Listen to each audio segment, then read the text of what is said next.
friends, welcome to my channel. இன்னைக்கு நம்ம சேனல்ல பிரியாணி மசாலா எப்படி செய்யறதுன்னு ரசப்பொடி எப்படி செய்யறதுன்னு பார்க்க போறோம். 4 பட்டை, 4 ஏலக்காய், 10 கிராம்பு, 6 டேபிள் ஸ்பூன் சோம்பு எடுத்துருக்கேன், ஒரு அன்னாச்சி பூ எடுத்துருக்கேன், ஜாவித்திரி பூ 1, 4 பிரியாணி இலை.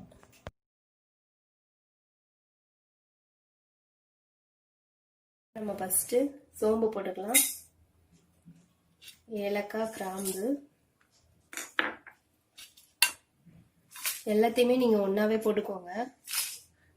போட்டுட்டு கை பொறுக்கிற சூடுக்கு வறுப்பட்டா போதும், ரொம்ப வறுக்கணும்னு அவசியம் கிடையாது. இது இல்லைன்னா வெயிலில் வச்சு எடுத்துக்கோங்க. இப்போ கை பொறுக்கிற சூடு அளவுக்கு நான் வறுத்துட்டேன். ஸ்டவ்வை ஆஃப் பண்ணிக்கலாம்.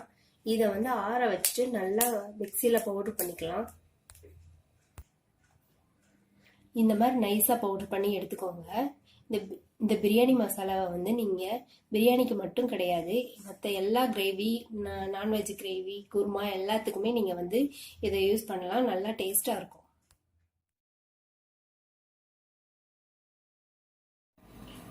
ஒரு கப் தனியா, ஒரு கப் வத்தல், ஒரு கப் துவரம்பருப்பு, அரை கப் ஜீரகம், அரை கப் மிளகு, 2 ஸ்பூன் மஞ்சள் பொடி, கொஞ்சம் கருவேப்பிலை, கொஞ்சம் காயப்பொடி.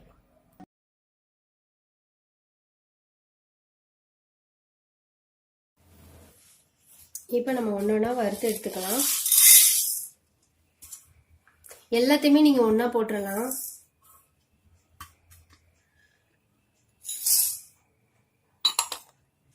துவரம்பருப்பு,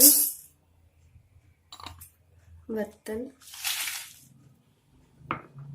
கறிவேப்பிலை எல்லாமே போட்டுட்டு நீங்கள் ஸ்லோவான இதில் லேசாக வறுத்துடுங்க. கை பொறுக்கிற சூடு மட்டும் இருந்தால் போதும்.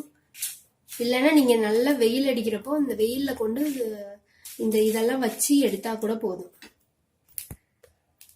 இப்போ பாருங்கள், நம்ம லேசாக வறுத்தாச்சு. இது போதும், இதுக்கு மேலே வறுக்க வேண்டாம். இதை நம்ம மிக்சியில் இப்போ பவுடர் பண்ணி எடுத்துக்கலாம். இப்போ நம்ம பாதி அரைச்சிருக்கோம். இந்த டைமில் 1 ஸ்பூன் பெருங்காய பொடி போட்டுக்கிறேன், 2 ஸ்பூன் மஞ்சள் பொடி போட்டுக்கிறேன். போட்டுட்டு கொரகொரப்பாக அரைச்சி எடுத்துக்கோங்க. இந்த மாதிரி கொரகொரப்பாக அரைச்சி எடுத்துக்கோங்க. இந்த பவுடரை ஒரு காற்று போகாத டப்பாவில் வச்சு எடுத்து வச்சுக்கோங்க. இது 1 மந்த் வரைக்கும் கெட்டு போகாது.